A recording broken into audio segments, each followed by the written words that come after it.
I thought we would do something a little bit different this morning.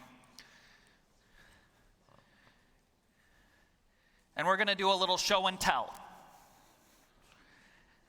And what I have brought to you this morning is what I think are probably the most profound and yet the most misunderstood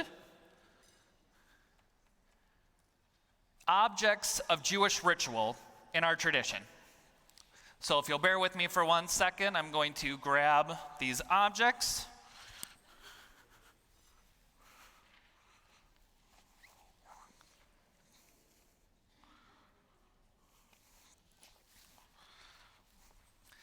These, my friends,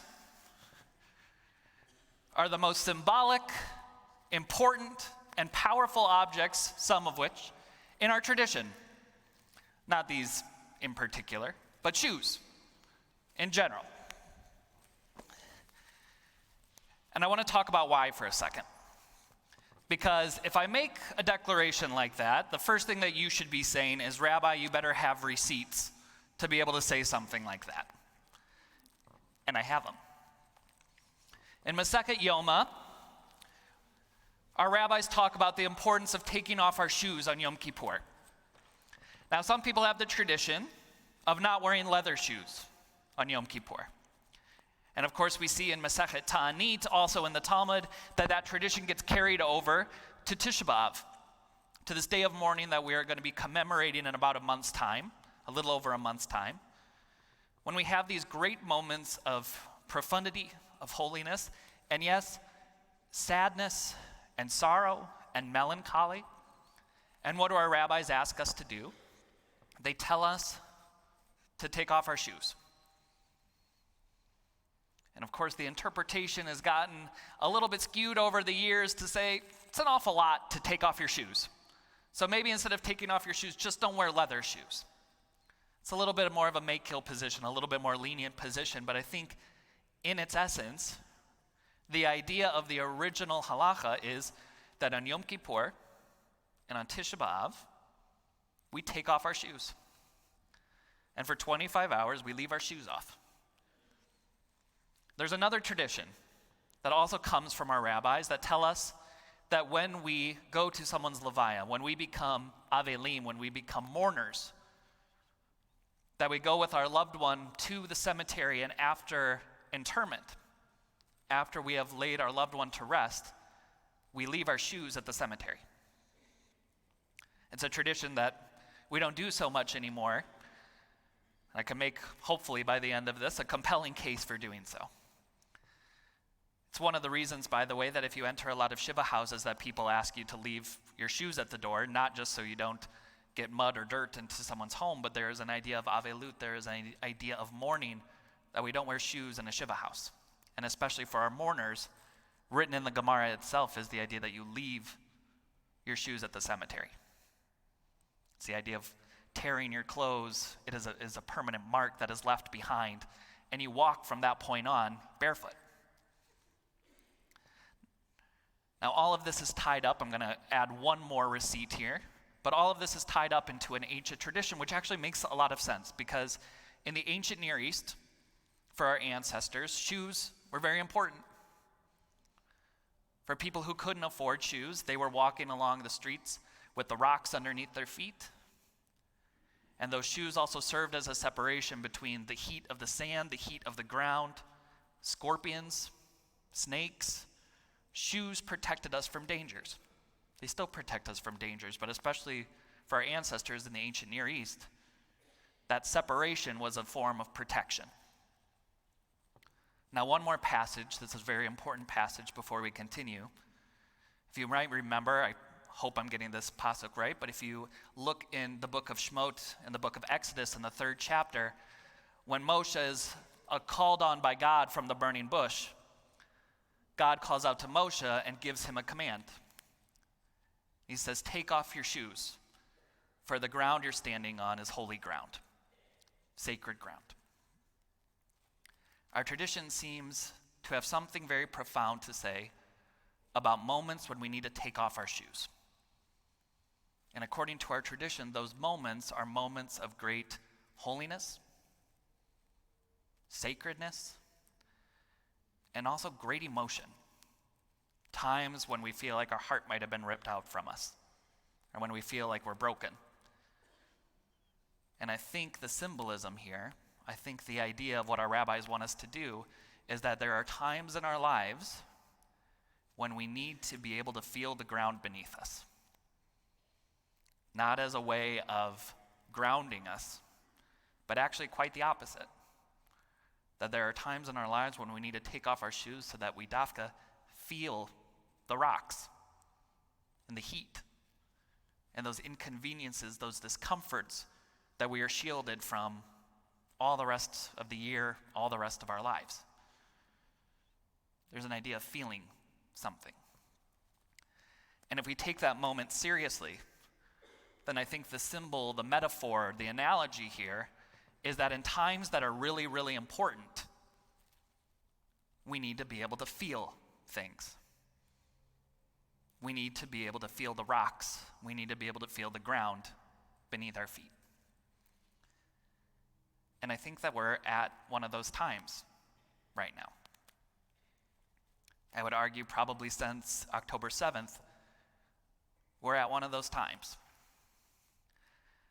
I'm not entirely sure what happened this last week, but somehow, between everything that's been going on since October 7th, maybe with the ceasefire with Iran, everything that has culminated and built up to this point, but for some reason, at least in my circle of friends, and especially a lot of my friends back in New York, this New York mayoral Democratic primary seemed to be the straw that broke the camel's back. And I'm not entirely sure why this was the moment, but it hurts me to look out at my friends, good friends of mine from New York who have very different political ideas, and publicly on Facebook and on Instagram and elsewhere are saying horrible things to one another. Horrible. Accusations of being self-hating Jews or not caring about each other or not caring about Israel, all these things that I know that these people don't actually feel. Or that is to say that they might feel those ways, but they would never talk to each other like this. It's not who they are. And yet we're in this moment, which is a really important moment. There's an existential crisis that is part of what we're going through ever since October 7th, and I think that there are ways of handling it and ways of talking with one another, and right now, I think we're getting a little out of control. And why this is important for this Shabbat is that we are given the paradigm this morning about how to talk to one another. Korach comes to Moshe Rabbeinu, comes to Moshe and challenges his leadership. And by the way, his complaint, his kvetch to Moshe Rabbeinu is a pretty compelling one. For those who were in Timely Torah this morning, we talked about this, where at the beginning, not long ago, we just read this pasuk that all of us are supposed to be an Am Kadosh, we're supposed to be a holy nation, and we're supposed to be a kingdom of priests. It's this great egalitarian, ecumenical moment in the Torah that says all of us are equal, and then immediately following it is an establishment of hierarchy. The Kohanim have a certain job. The Levites have a certain job. Some people, seemingly, are more important than other people. And so Korach comes and he presents his problems to Moshe Rabbeinu and says, this leadership model that you have benefits you and your family, but it doesn't benefit us. There's something wrong here, and I have a problem with it. And we see what happens. Now our rabbis come and take this moment and say, this is a machloket. This is a dispute. Two people are coming together and they have different ideas about how their opinions should be treated. They have different ideas about the benefit of the Jewish people, and they have different ideas about the path forward. But, our rabbis tell us, this is an example of how not to do it. Because something very important is missing from Korach's argument. Korach lays out his position. But at no point in time does Korach say to Moshe Rabbeinu, this is what I'm worried about. This is what's hurting me. This is what has me deeply concerned. And instead, the conversation devolves into envy, acrimony, tension, accusation, finger pointing. It takes away from what could be one of the most important conversations in all of Jewish history. Imagine what the conversation looks like if Korach takes his shoes off.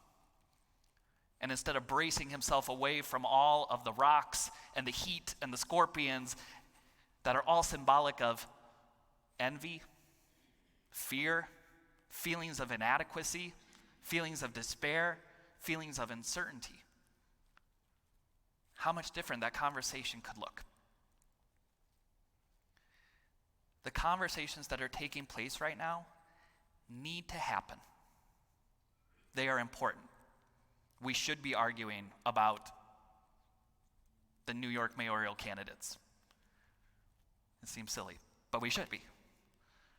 We should be arguing over our politicians. We should be arguing about war and peace. We should be arguing about the path forward of Israel. We should be arguing about the safety of American Jews. We should be arguing about morality. We should be arguing about defense. We should argue about survivability. All of those things are pertinent to who we are. They are built into the very idea of Yiddishkeit. Those conversations need to happen. But I would stress that the whole idea of machloket l'shem shamayim, this idea of argument for the sake of heaven, is that equally built into Jewish tradition is an idea that they come from a place that's a hard place to get to, but it is a place of vulnerability and honesty and authenticity. That if we start our conversations rather than saying, you are an embarrassment to the Jewish people, you are a self-loathing Jew, you don't care, you don't care, you don't care, and rather start by saying, I think you're wrong because I am deeply hurt, I am deeply scared, and I am concerned about what's going on, then I think even with our polar opposite opinions, we'll realize that we're having the same feelings. A lot of us are scared, rightfully so. A lot of us are concerned. A lot of us are trying to figure out what comes next, and a lot of us deeply, deeply care. But if we refuse to take off our shoes, then we're never going to be able to have the conversations that we need to have. These are the most misunderstood ritual artifacts in our entire tradition. They show up everywhere. They're talked about more in the Talmud than tefillin, than tzitzit, even more than talitot. They are important objects of our ritual Jewish identity. And yet I think they're a little misunderstood. Because the whole idea about when we're supposed to take those shoes off means that we are supposed to lay open something that is very vulnerable and can make us feel pretty unsafe. But that is what family does. Family has the hard conversations. Family realizes that a machloket l'shem shamayim, that a dispute, that an argument, that differing opinions are good when we voice them from a place of mutual respect and a place of saying, I need to share with you how I'm feeling.